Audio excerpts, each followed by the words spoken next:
to African Growth Tribes webinar, yes, on how to build a globally relevant career in 2026. 2026. So if you can just go ahead and share the link, that would be great. Share the link and let's invite every other person to join us.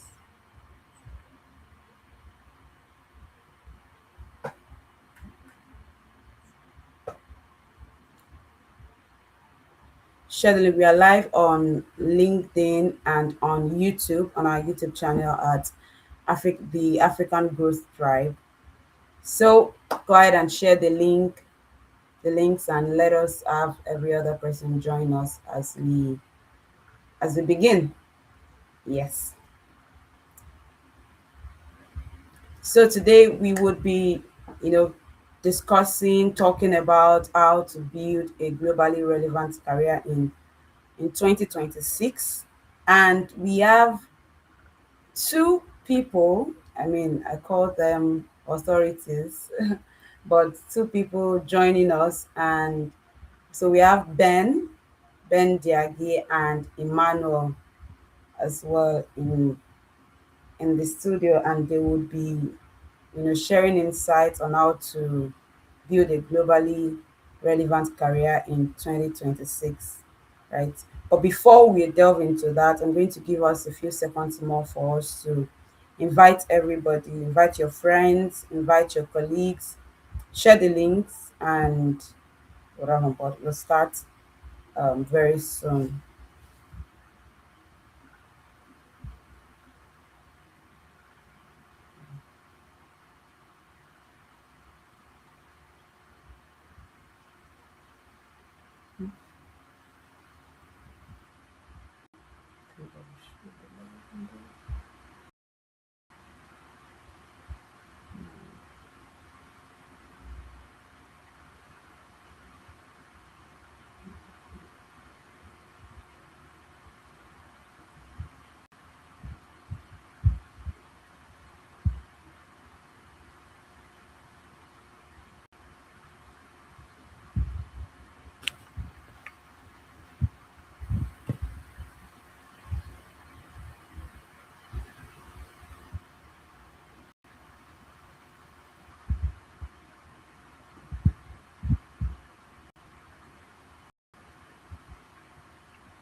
Thank you, everybody, for joining. Thank you. I see you.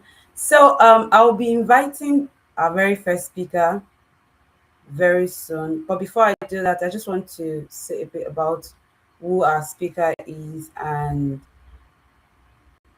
so, Ben is a senior product manager with 7+ years of experience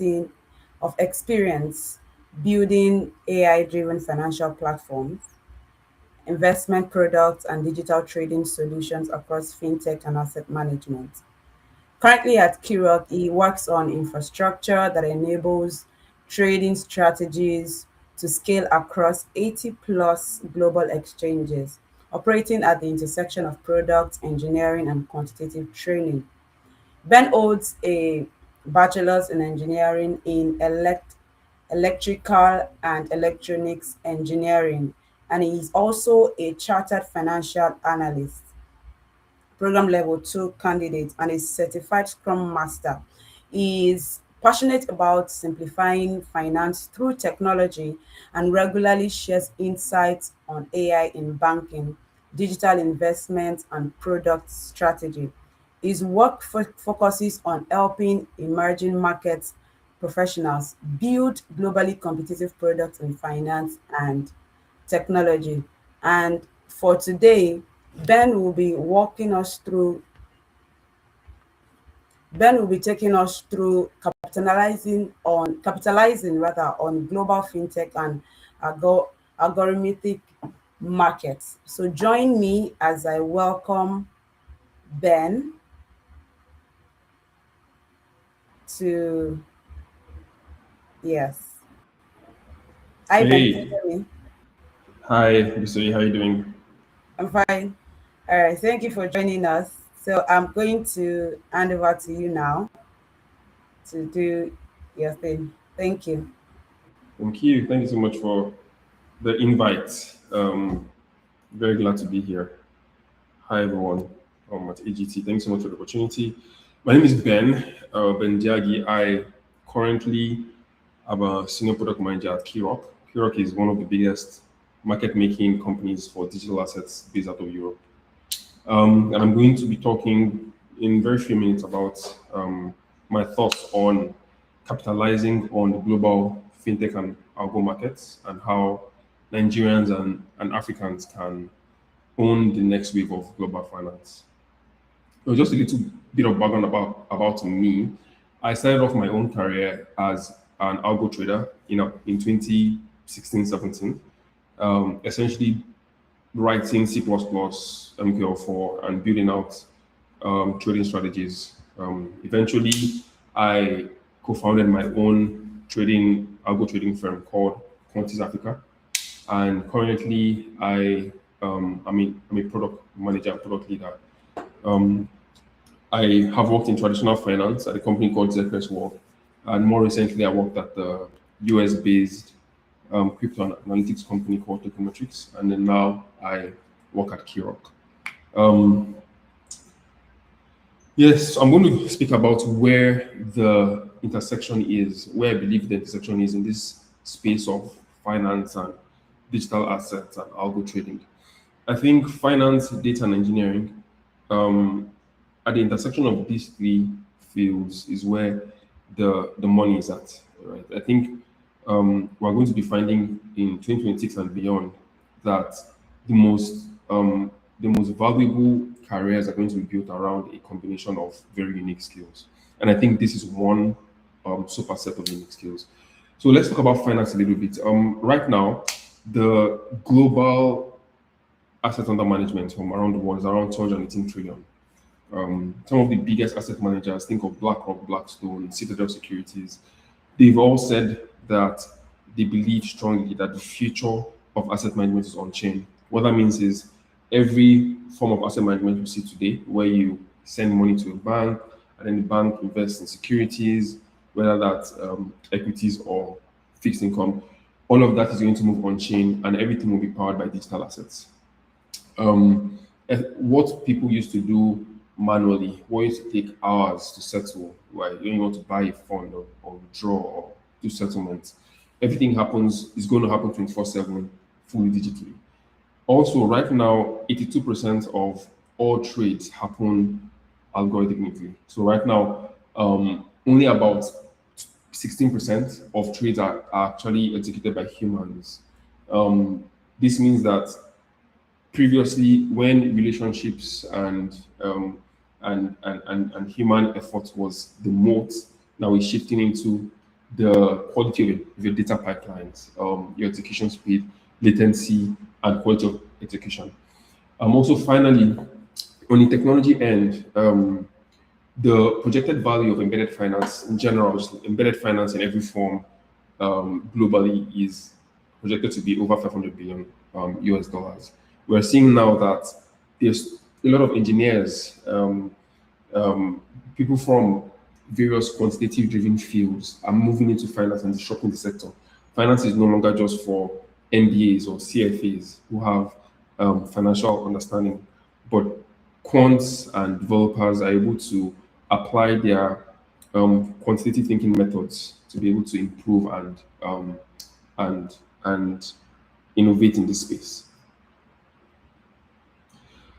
I think there are three big opportunities here. There is a big opportunity in algo and quant trading, whether that being a market maker or a market taker. If you're trading on the markets or you're providing liquidity. I think there's a huge opportunity in digital asset infrastructure, being able to support taking assets on chain. I'll give you an example. Sometime last week, a company called Trade XYZ has successfully brought the S&P 500 on chain as a perpetual feature. So what that means essentially, in a nutshell, if you don't have that much of a background, is so the S&P 500 is an index of the top 500 equities in the US, and it's curated by Standard and Poor. So that's S&P. Typically, the way you would buy this is by buying an index fund, right? That tracks S&P, so like SPY. But you can't buy outside of market hours. So you have to buy within US market hours wherever you are in the world. What this firm has done is they've been able to structure a futures contract that trades perpetually. So you trade 24/7. You can trade oil. You can trade Brent crude. We live in very interesting times where you can read news. Let's see what's happening with like Strait of Hormuz, for example, and you don't have to wait till Monday to take a position in the market. All of this is made possible because of digital assets and digital asset infrastructure. And the third one is AI-powered investment platforms. So platforms that offer robot advisory, right? Portfolio automation, helping you do the dirty work of analyzing your portfolio, placing your assets in the asset classes that yield the best results for you based on your own investment goals. There are four most promising things to watch, I think, just from my understanding of where the market is now and where we might be in the next 5 years. And I've curated these four specifically because of this audience. I want to try to relate this, what might seem like a an extremely technical space to what you do every day.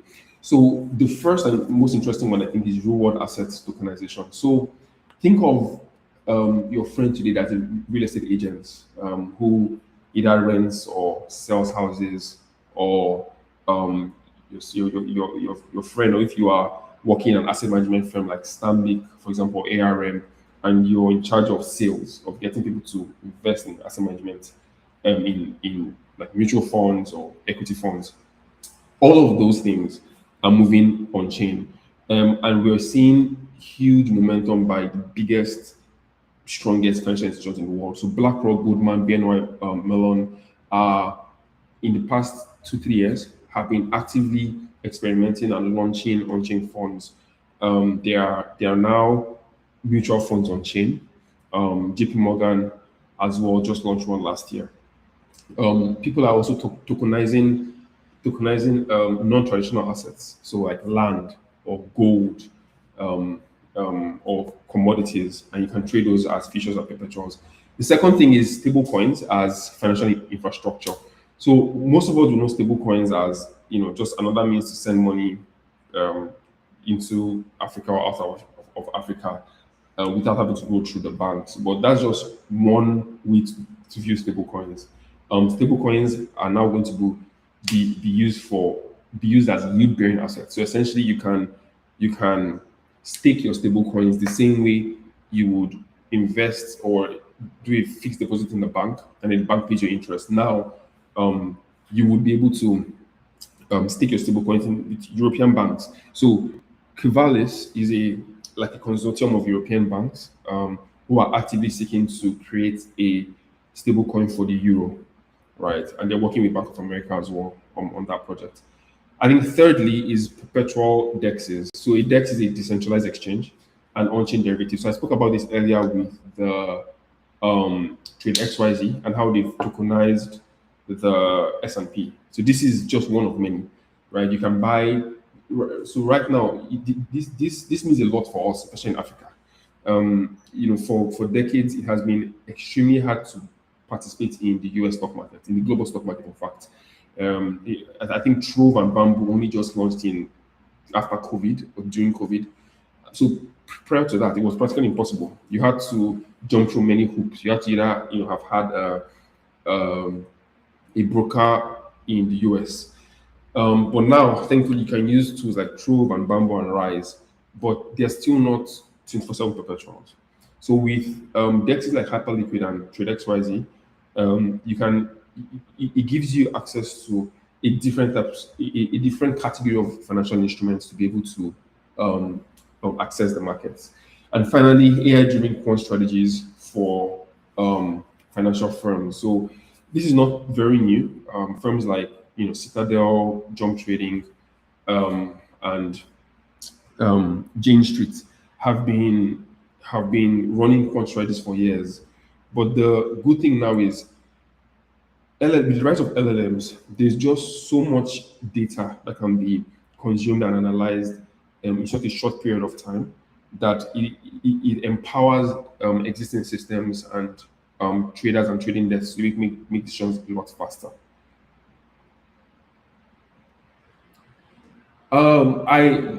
There's a tendency to view your location. I mean, even for me as well, I think I'd always viewed my location being Nigeria, being Lagos as a disadvantage. I remember when I started off as in algo trading 2016, 17, it was frustrating because there was just no one doing this. We were, it was me and a bunch of friends. So I always thought that being here was a disadvantage because I didn't have access to the tools and the networks, which was probably true then, but now the tides have changed, right? I think the internet has flattened the playing field. With the advent of AI, you can teach yourself anything. I think these are um, four ways that Nigeria to you, to us, is actually an advantage. So one way is problem solving, right?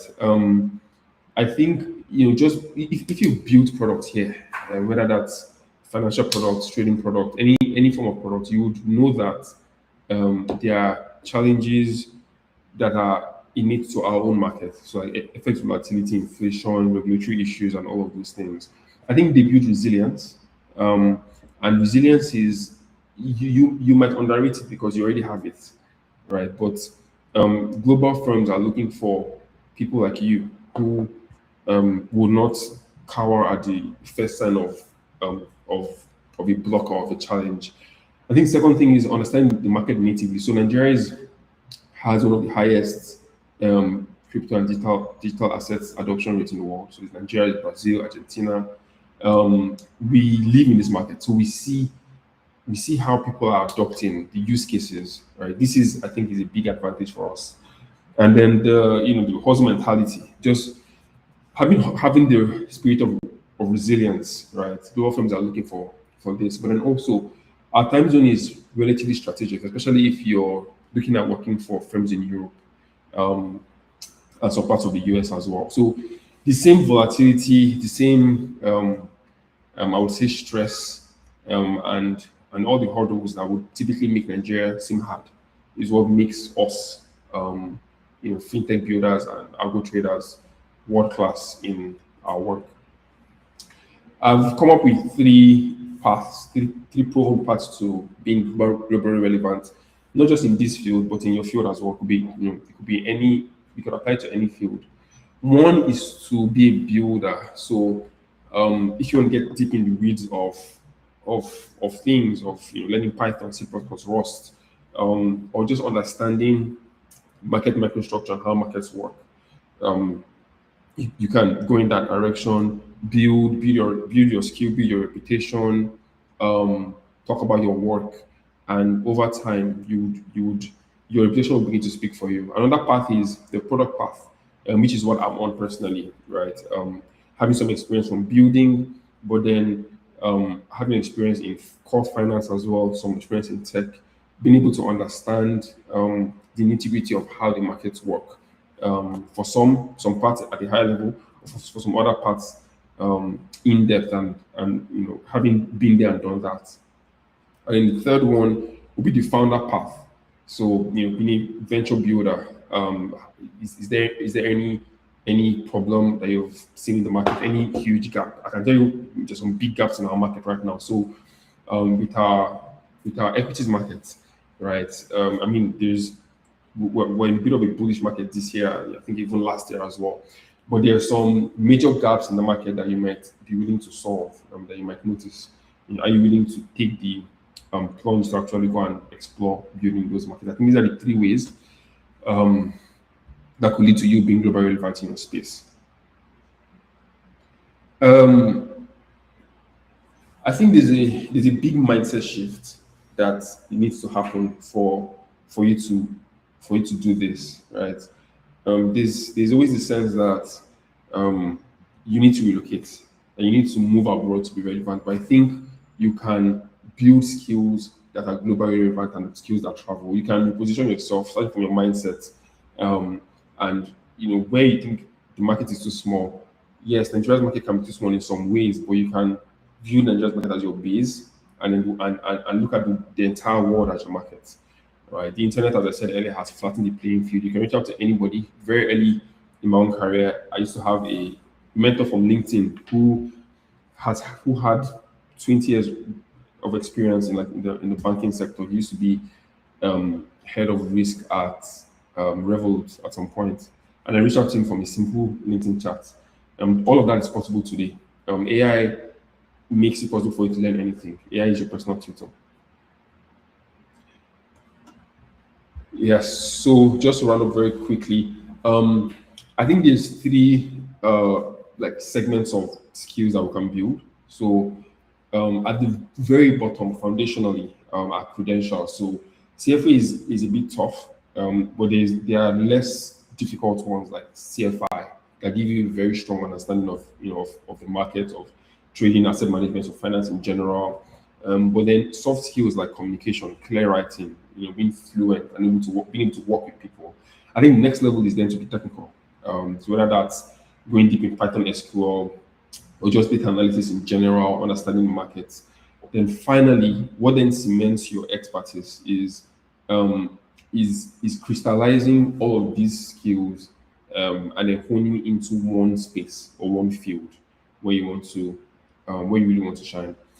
I would encourage everyone to start very quickly, to start as soon as possible. It's never too late to start, but then also the best time to start was yesterday.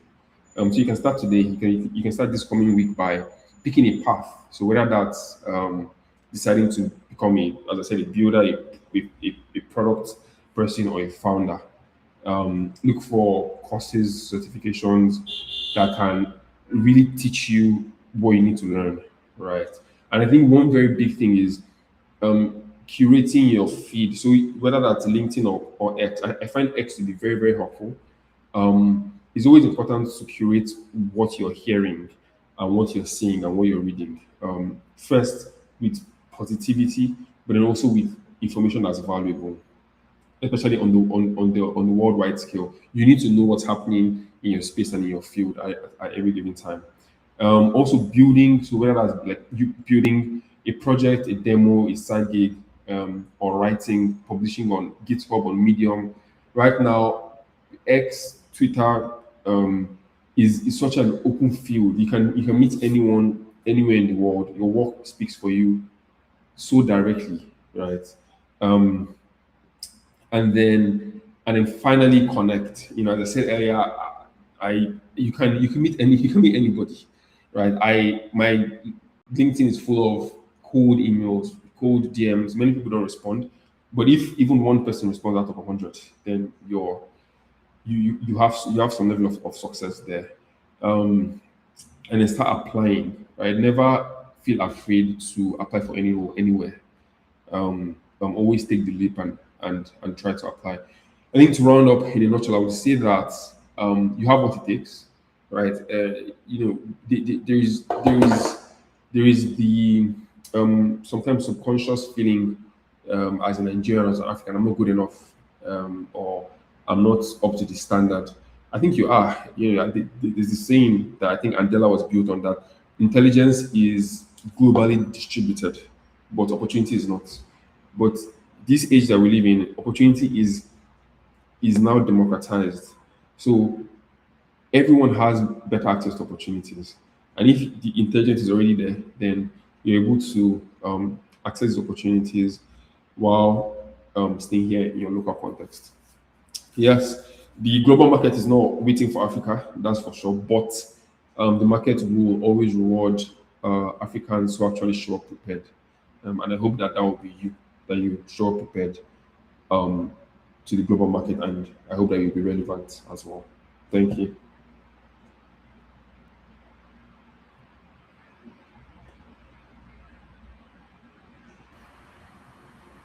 Thank you so much, Ben. That was a good one. Thank you, thank you, thank you.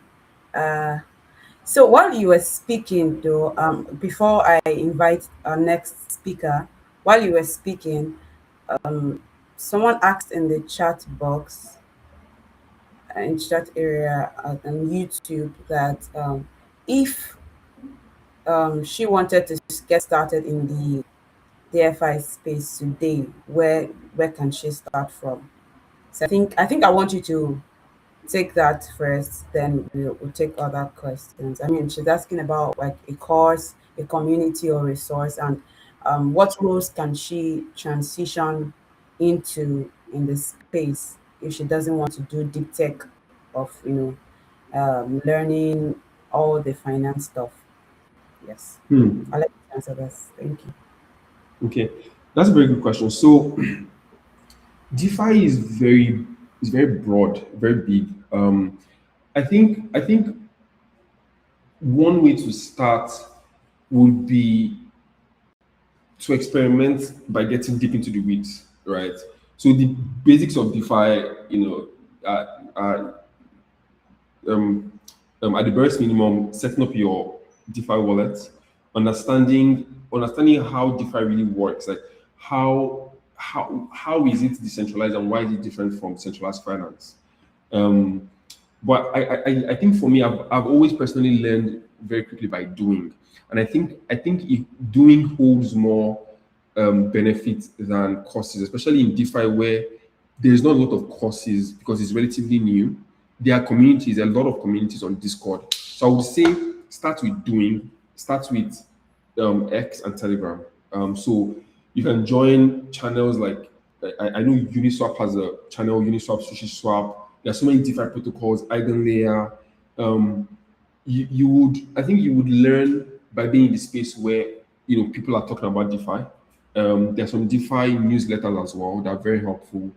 None I don't have anyone that comes to memory now, but if you maybe text me later on LinkedIn, I can find you some. But I think in spaces like this that are very new and rapidly developing, it's always best to be in the center of where people are talking about them because they won't be courses, right? You need to be in the communities, reading their newsletters, following the people who are actually building out and discovering and innovating in the space.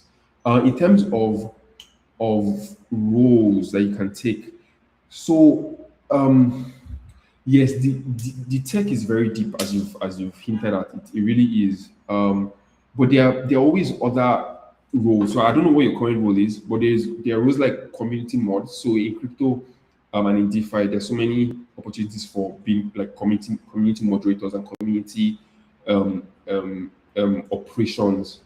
There is products. There is design. Design is another very big space within DeFi as well. And this DevOps. Everyone needs DevOps, and I think I've come across so many good, strong DevOps engineers from Nigeria, from Lagos specifically. That's one big opportunity. DevOps is not no code, but it is less technical than being a full time dev. So I think those roles, if you sort of look into and then just try to get in the community and in the center of where these things are being talked about, and then try out all the tools yourself. You should have at least looked at all the like big DeFi protocols and the tools. Yeah, that's how I would respond. I hope that's helpful. I hope that makes sense.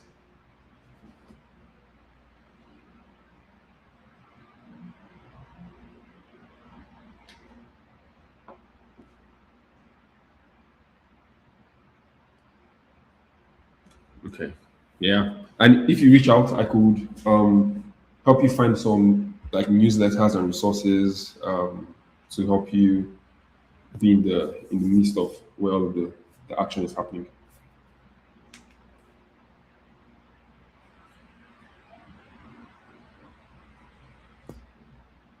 Bishop, you're muted. Not sure if you're speaking. Oh, I'm sorry. I kept talking. I didn't know that. Okay, so I was saying that it was helpful. I mean, she responded already as well. Thank you so much. And I also mentioned that I was going to still invite you again, but now we are going to move to our next speaker. That is Emmanuel. I'm going to bring Emmanuel up now, um, so that we can get started. But before, I'm just going to say, introduce Emmanuel to us. Emmanuel is another, big. I think I would like to put it that way in the tech space. And Emmanuel Ogunwede is a data engineer with over 7 years of experience working across data, software, and analytics, right? And he began his career in data science and has since evolved into building scalable data systems with a strong foundation in data engineering, distributed systems, and modern data tooling. Over the years, Emmanuel has worked on a wide range of problems across industries, including fintech, e-commerce, and health, focusing on designing reliable data pipelines and enabling better decision making through well-structured data systems. Outside of his day-to-day work, Emmanuel spends time exploring open source tools, experimenting with new data patterns, and sharing practical lessons from his experience. And in his leisure moments, Emmanuel is an enthusiastic explorer of open source data, tools, and an avid student of diverse data integration patterns. He also cherishes quality time spent with friends, finding balance and inspiration outside the realm of technology. So, join me as I welcome Emmanuel Ogunwede. Please, I'm sorry if I murdered your name, but I like that you help pronounce it properly. And today, Emmanuel will be taking us on engineering for the global tier. Remember, we are still on, how to become globally relevant in 2026. So I think I'll hand over to Emmanuel now. Yes, over to Emmanuel. All right, thank you so much, obviously. And I don't think you murdered my name. I think like that's a very great pronunciation compared to how others would pronounce it. So that's very fine. And also like just big shout out to African Group Tribe, and then to also Ben. I really enjoyed Ben's session. Right. Okay. So I will be talking about engineering for the global tier. Right. I think the brief asked me to talk about, like global relevance and then talk about data engineering in specific. I think that many of the ideas that I have in my slides, like Ben has already gone over, like many of them. So you will see that many things connect very neatly. I'll try as much as possible to keep the presentation brief, and also, I mean, my intent was to, keep it very high level and not bore you with a lot of technical details, right? But yeah, let's get into it. When we talk about global relevance and we talk about engineering, right, it's very common. And I believe that, I mean, even looking back to like how I started my own career, many times the focus is on tooling, right? So people, I've had someone come to me and say, oh, how can I learn Apache? Thinking Apache is a tool, right? And not knowing that it's probably like a software foundation. So many times we over index on the idea of tooling, and we assume that, oh, if I know this set of tools or I know that particular set of tools, then maybe I can compete in the global space, right? But then I would like to say that it's really not about tool. If we look in the last 5 6 years, right, tooling has evolved aggressively. How people do their day-to-day work, the systems that they work with and how they approach work has changed aggressively, right? So if it's really not about tool, then what exactly will be the main idea, right? Now, while trying to prepare for this, I was thinking deeply about like what it meant to be elite. I have asked myself that question many times. What does it mean to be world class, right? After interactions with different people. And I started thinking about people like Sir Isaac Newton, right? And then, Leonardo da Vinci and all of these people. And I think the common pattern, the undercurrent is basically in three buckets, right? So they are people who are able to think from first principles, right? They're people who had like a skill set that basically showed that, there was like some sort of cross-discipline knowledge that they had. And then there were people that knew how to take advantage of leverage, right? And so, I mean, if you think about it in terms of Sir Isaac Newton, right, first principles, he ran into problems that maths in his time could not solve, and then he invented calculus, right? And then he used calculus, to like tackle a number of issues. And then for cross discipline, Isaac Newton was someone who played across multiple fields: maths, physics, astronomy, and most of his, like groundbreaking discoveries was at the intersection of these different fields, right? And then Isaac Newton is famously remembered for being the person who said that he's been able to see further because he was able to, sit on the shoulders of giants, right? And I strongly believe that if you want to play in a landscape where global relevance is important, right, these three things will play a role. And how they play a role has slightly shifted, right? So when we're talking about first principles now, nobody's asking you to invent calculus, for example. That's really not the idea.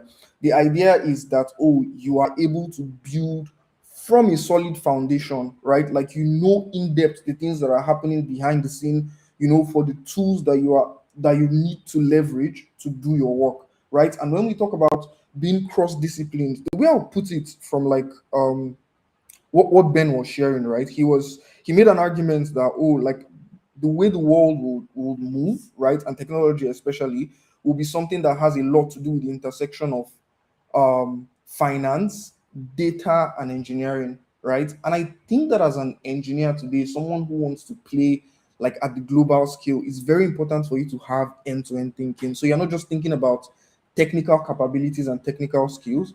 You're thinking about people, and you're thinking about products, and you have empathy for all of these things, and have a clear understanding of how these things can marry each other, right? And then leverage, I mean, basically asymmetric impact. So what do I mean by this?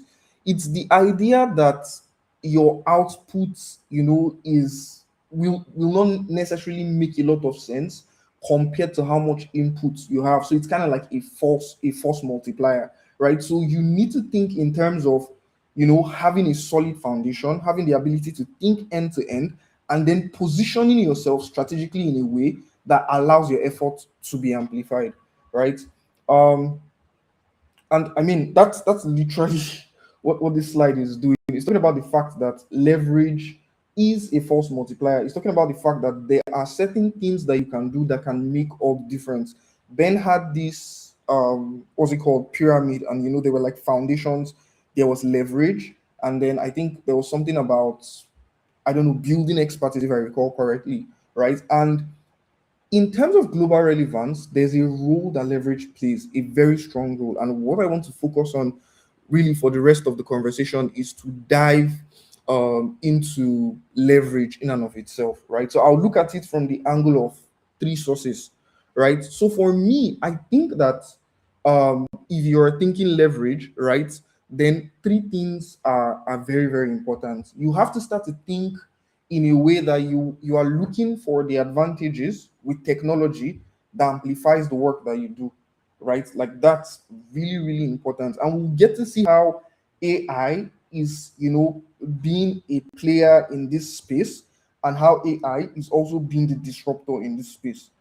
The next thing that I believe is extremely important for global relevance is networks, right? So, I mean, I love this guy, Naval Ravikant, and there was this podcast I was listening to some time ago, and he was talking about how innovation requires dense network of smart people interacting, right? And in that same conversation, Naval was trying to communicate the idea of how, revolution in like the tech space has happened, and how the location has shifted. And the interesting thing he was arguing was, oh, hey, it has shifted from, being Silicon Valley, which was probably like the last bus stop for like a location where innovation was concentrated, to being the cloud. And so what we see today is that a lot of people can take advantage of being in very very different spaces, but then having a layer where they are able to communicate and connect, right? And I think that networks, if you even think about it in terms of environment, plays a fundamental role in how far you can go, because you can have all the depth, you can have all the mastery, you can have all the expertise, right? But then if you are not in the right environment, then it will impede your ability to scale, it will impede your ability to grow.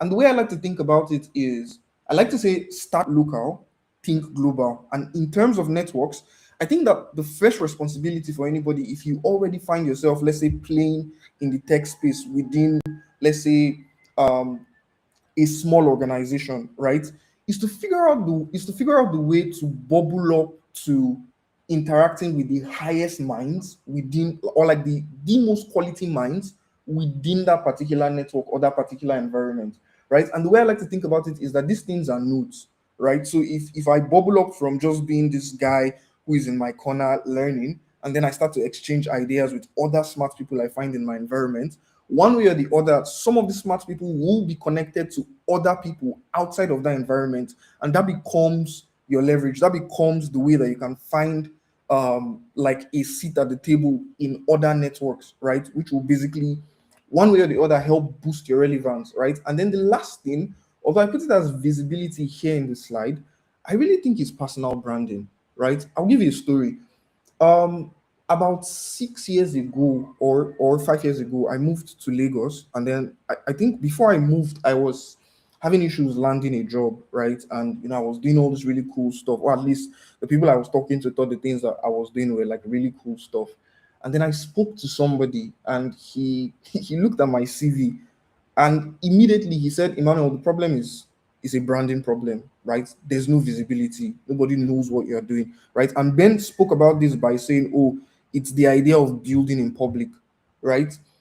It might sound, well, maybe not so smart, I guess, like, oh, people are doing all these crazy things and you want me to be an influencer. That's not the idea.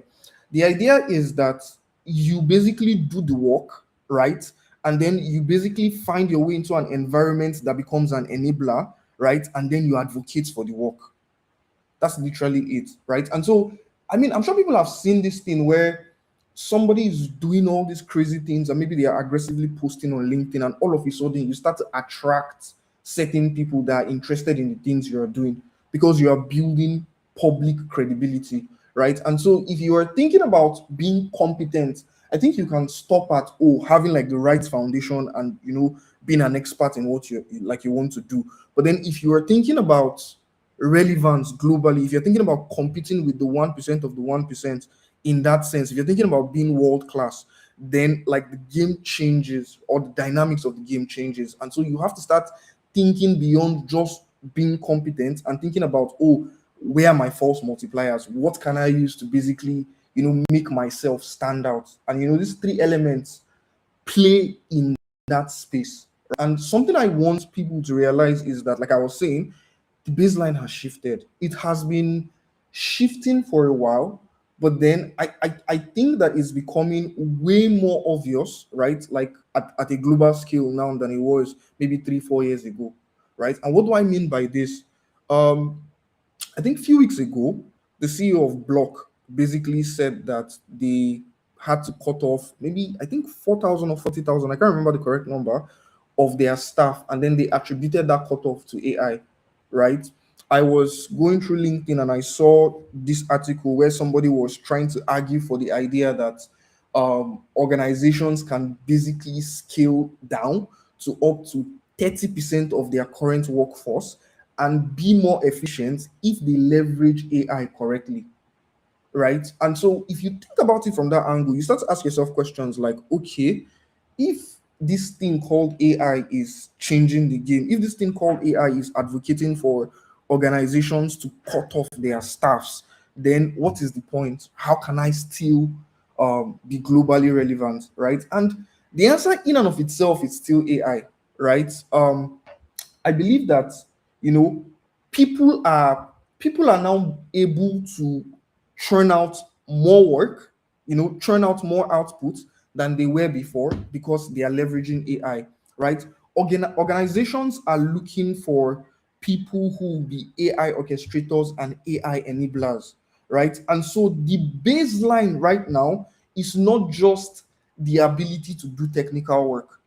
The baseline right now is not just like your ability to learn something complex, but people now expect that you can orchestrate AI, you can assemble AI in a way that it's able to do the work faster, and you can basically make AI to make you more efficient, right?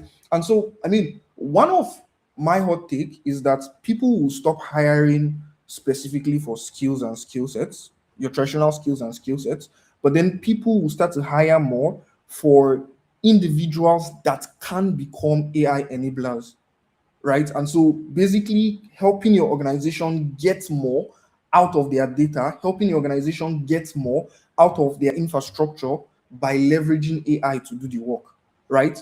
And when you think about it from that angle, right? Like let's come back to data. Let's come back to data engineering, right? Data engineering plays a crucial role in how the world will be able to move forward, right? And so if you think about data engineering in the traditional sense, if you think about engineering in its traditional sense, right? People now want engineers that can work with AI and like help the AI figure out how to get stuff done, right? I was reading an article earlier this week on Substack, and the person was arguing that the ability for like LLMs to write SQL, like that problem has been solved. So the gap in the usefulness of data, the gap in the usefulness of LLMs to take advantage of data is not in their ability to write um, a data language, if I'll put it as that. It's not in their ability to write SQL, right? The problem is actually context, right? And the author went through different examples. He explained how he was trying out different analytics agents, and then he was trying to use them to basically figure out if he could answer business questions on top of business data. And what was found generally is that these AI agents, these analytic systems were not failing because they could not answer, like they didn't have the what's it called, the access to the data. They were failing because they could not translate certain business context properly, right? And so a good example is probably the idea of volume. What volume will probably mean in, let's say, like a financial space will probably be different to what volume means literally in, let's say, like an e-commerce space, right? So one might be talking about, let's say, the number of, let's say, like orders, for example, and the other one is talking about value of transactions, right? And so this context is where the problem is, right? And if you want global relevance, if you're trying to use AI, in that technology layer to amplify your ability to work, then you must become the person who is able to solve the problem of giving correct context to the AIs, right? That's literally it. So AI is only as good as the context you give it. That's literally the point there. And there's this thing that we typically say as computer scientists, which is garbage in, garbage out, right? So like, I mean, the quality of your output is only as good as the quality of the input that you feed it. And that's where we are seeing a lot of challenges today. So if you're thinking in terms of software engineering, if you're thinking in terms of data engineering, you should be thinking more in terms of like providing context or enriching like the AI with the context that it needs within a particular domain to do its job. So my hot take is that, I mean, globally, for relevance, people will start to look for, oh, who can enable my army or my suite of AI agents to basically do work, right? And that person needs to have technical depth. That person needs to understand how to use AI. And then finally, that person needs to know how to feed context within a particular domain. So domain expertise will become more important in like the future globally, right? So essentially, context is the new infrastructure, right? The engineers who can build it are the ones who become globally relevant, right? In the context of what's it called? In the context of data engineering specifically, I'll argue that there's something called the semantic layer.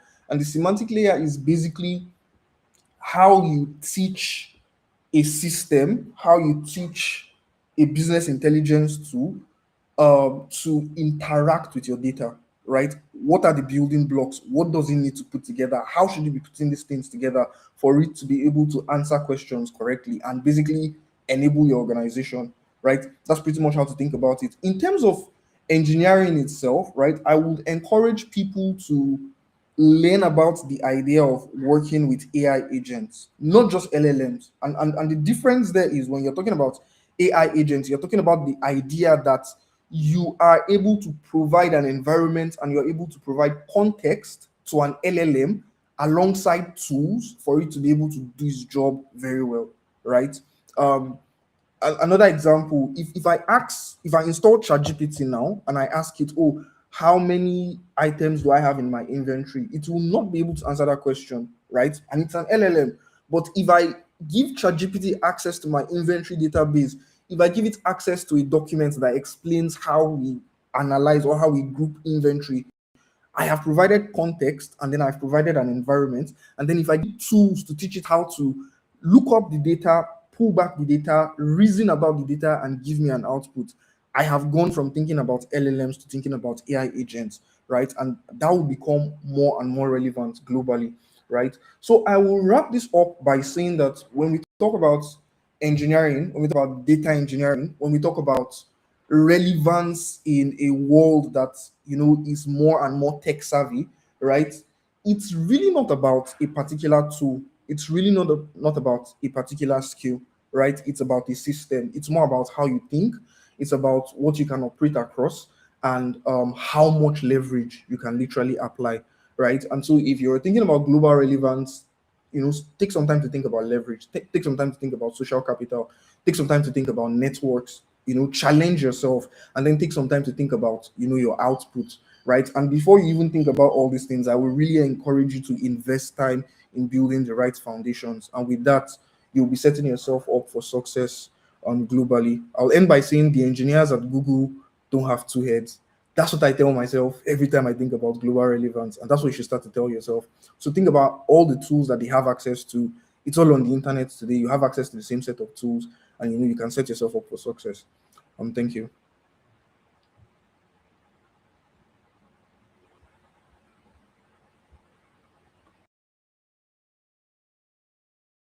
So much, Emmanuel. That was really good. I think the one thing that stood out for me, I mean, of course, the last part is when you said it's about how you think, what you can operate across, and how much leverage you apply. I think that this really sums up, I mean, everything that you have said so far, right? People think about global relevance in such a way that it's a bit, I'm looking for the right words now, but I think that it starts from the mind, just like you said, like how you think. Like you don't have to live where you are, quote and unquote, like physically, like move from one place to the other before you are, yeah, globally relevant. There are people that cannot operate even basic tools to even start with, and so you can't even match up certain global talents, right? So because of our time, I'm just going to allow Bimileke come up now to ask some questions. I'm going to bring back Ben as well. So I'm going to have both of you come up. We had some questions on back end. Yes. So Leke is saying that it's looking like it's only the tech bros that have a chance of being globally relevant. I like to think that is not, yes, 100% true, but I'm bringing Ben back up now, and Bemileke as well.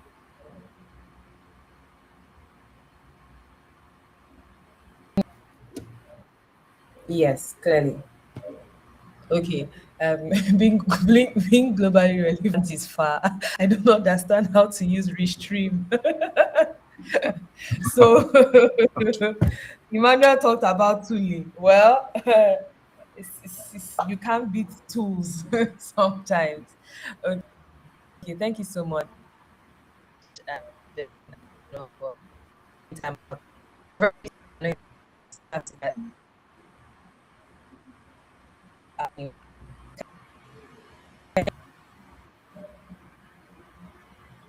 So I think you're skipping a bit. I think network is sort of messing things up, but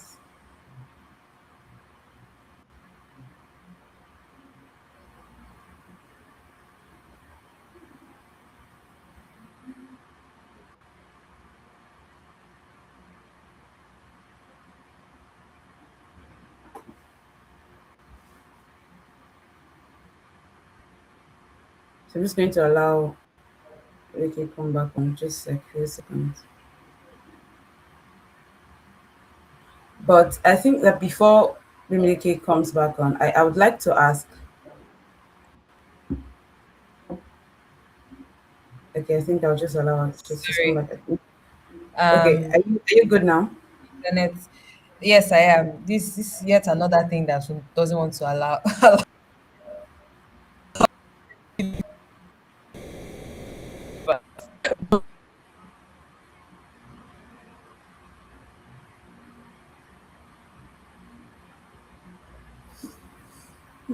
I think that's looks like network is will not. If, even if you want to be globally relevant, are you sure network providers will allow us to be globally relevant? Uh,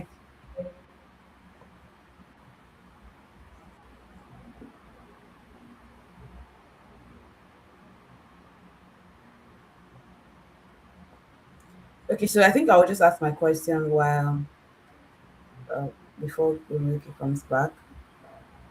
So my own question is, how can I stay? So when I think my question is for Emmanuel, and then maybe Ben can also answer. This personal branding, right? How can I brand personally? Like, how can I brand personally without coming off as desperate? Yeah, in people's faces every now and then, and even reaching out. Ben mentioned that he had some cold emails, lying in his. Some people don't even know how to. I can say that for sure that some people don't even know how to pitch to people. You just bombard them with a lot of emails and expect them to just single you out and all of that. So I think my question is in twofold: personal branding. How can I do that?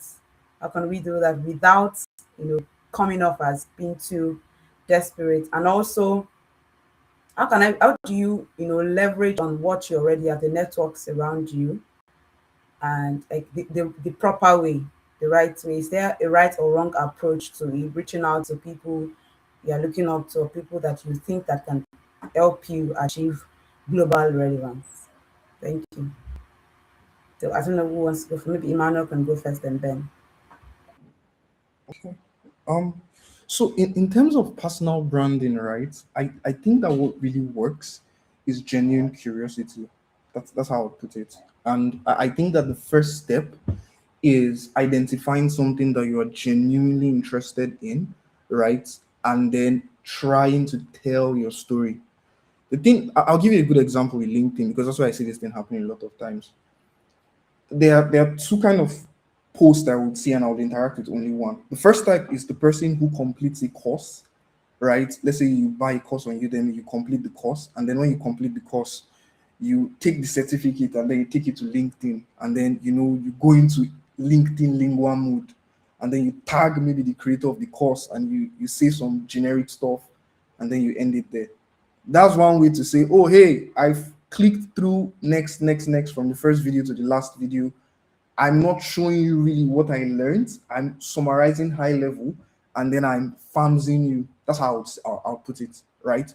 And for me, that's an X, that's a no. The second way is maybe finding a particular module from a course that you have really genuinely interacted with, right? And then sharing your thoughts on the challenges you faced and how you navigated it. You are basically helping people see how you think.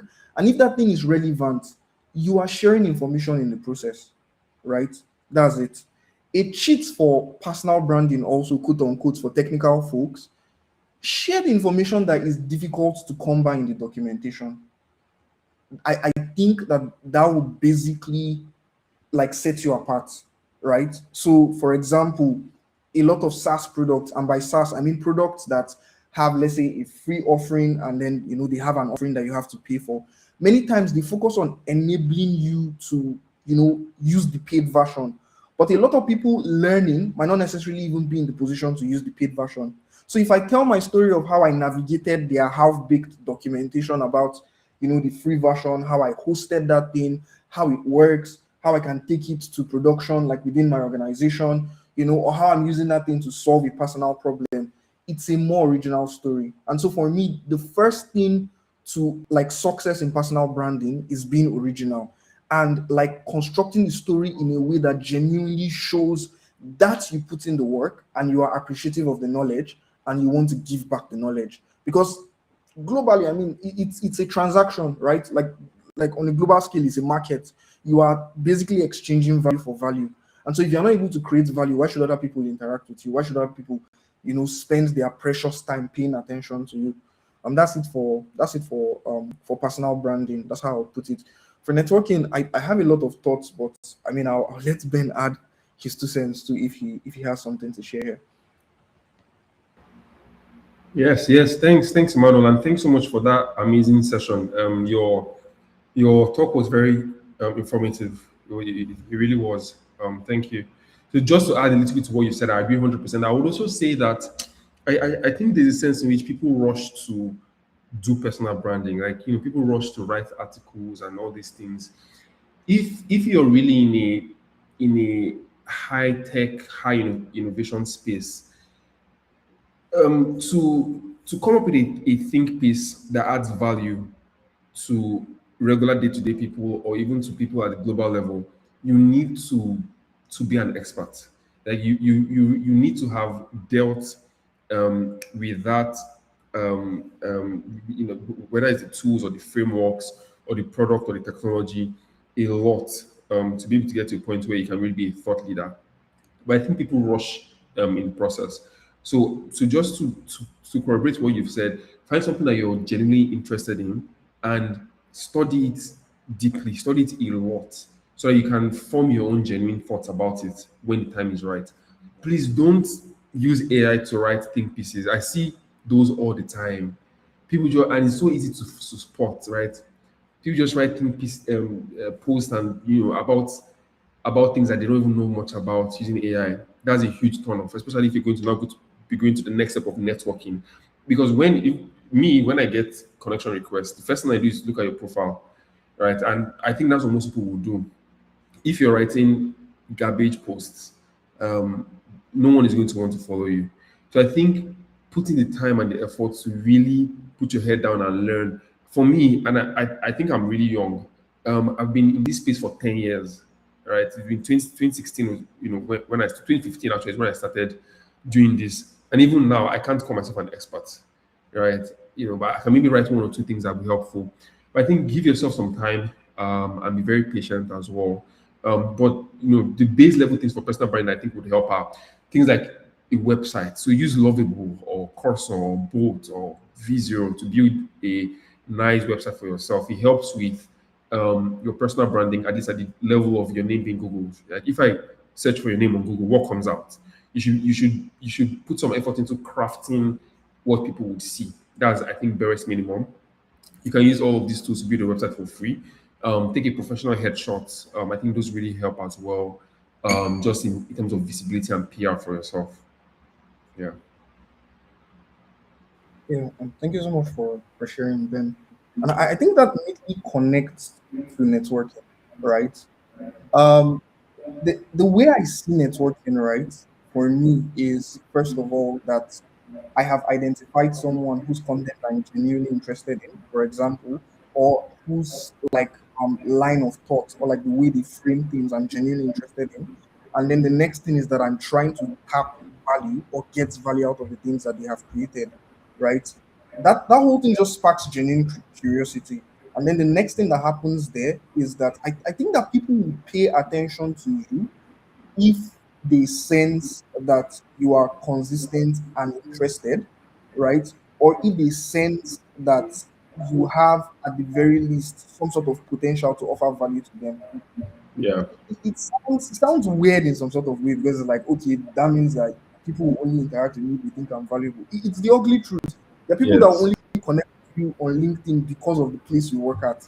Once you start working there, they don't want to connect with you again, right? So like it's the ugly reality of things, right? But then essentially it's that, oh, at every point, the way I'm thinking about networking is that I'm able to exchange value, I'm able to create value, I'm able to offer value, and then I'm able to serve at the same time. So the person who I'm trying to network with must feel like they are also benefiting from the conversation, either a sense of fulfillment in helping you, which will basically require you to show up and be diligent in whatever it is you're connecting for, or in a sense of, oh, for example, this person reminds me of my younger self and they have all these like things that are like blockers to them, and I basically want to help them unblock it, right? And I also think that that's the place of community, right? Another thing that Ben said that like literally I resonated with was Discord.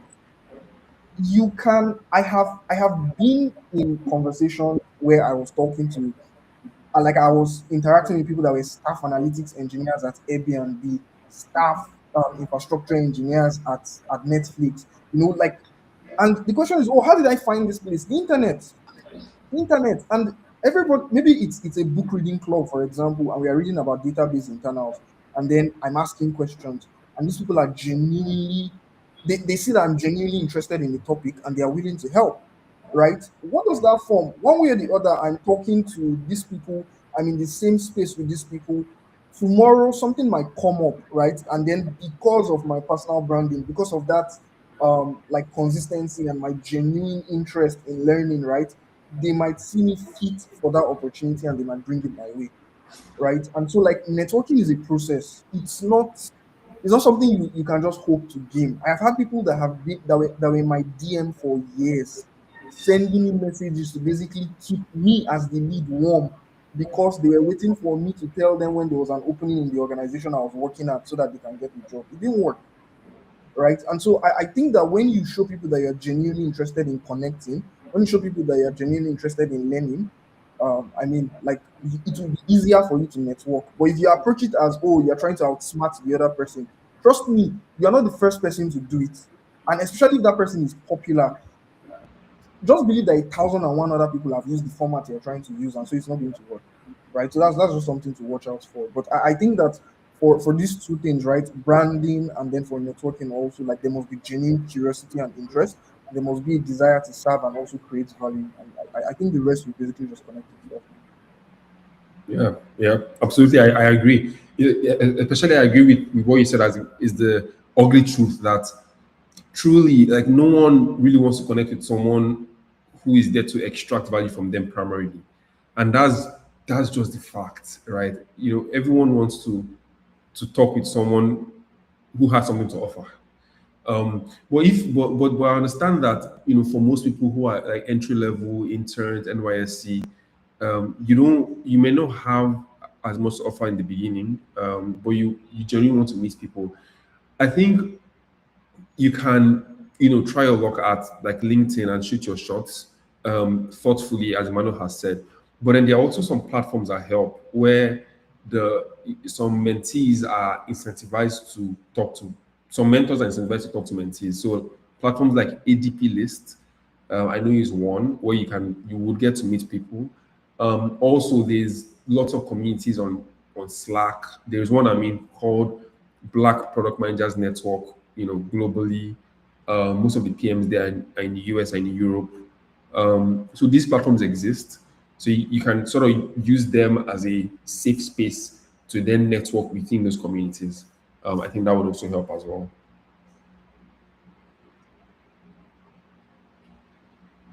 Um, thank you. Thank you, Ben. Thank you, Emmanuel. That was really good. So I think that we have Bimileke now. I'm going to say, Bimileke, can you try unmute and see if you can speak? We still have like few minutes to spare, and then we can wrap up. But I think that everyone will agree with me that we've had a good time, very insightful sessions from Emmanuel and Ben. Thank you guys so much. But Some are saying that it's looking like it's only tech, like like through tech that we can get, you know, globally relevant, like can build globally relevant careers in, especially in 2026. I'm not okay, so I would not say that I'm in the tech space, but I do something tech related. I mean, if you're already doing live on YouTube, I think it counts. I believe it counts. I believe it counts. Okay, so I'm not sure that the maker is able to unmute now. Yeah, so I'm going to wrap up very quickly, but I'm just going to read something that someone mentioned said on LinkedIn. She said that concerning AI, it feels like humans will still do the work, but AI will get the credits or glory. It's the same when we input details into a calculator and it calculates for us. Human input, to me, in our words, will always be needed. Also, the people driving this AI innovation are making tons of money. Yes, they want to make things easier, but a huge chunk of capitalism is at play here. Yeah. So I'm quoting somebody. So we have very few minutes left, but I don't know if any one of you might want to comment on that or say something regarding that before we wrap up. I guess I have just like 1 minute of a response. So, AI never gets glory. The glory, the reward is in your output, and the success is either in money or in impact. And AI doesn't get paid, and AI doesn't get the reward for the impact. It's always you, which is why. So the calculator example is, I would say, is at the bottom of the barrel, right? That's just one level. At the top would be, okay, I built this AI calculator that is then able to help me figure out how much to give in loans to market women, and then I package that into a model and I package that into money points. And now I have a $1 billion company that is, I built it. But nobody on the ground, nobody cares that it's AI or however and whoever you build the model with. But at the end of the day, is it adding value, at the productive level, to the economy or to people, to individuals? I think that was one thing. And he said, the people driving AI innovation are making tons of money. Yes, I think they have to make tons of money because they're capitalists. There needs to be incentive for them to improve on the model. These models are not cheap to run, right? They are burning electricity, burning cash, running data centers. Just one last thing, I think AI the AI is very cheap now, but this is the cheapest it's ever going to be. So if there's a better time or the best time to learn, and to really grow your understanding of AI, not just LLMs, as Emmanuel said, agentic AI, it will be now because it will never be this cheap again. Never.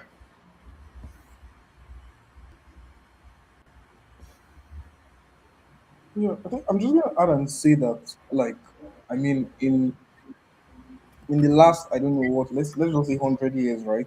There's always been one sort of like innovation that has come and has strengthened like the idea of human workforces, right? And that thing has not really like happened fully, right? I think that the acceleration we're seeing today is insane, right? And I mean, that's something we should admit. But then also, I think that it will be very difficult to eliminate humans from the loop. Where the demand will be will change, right?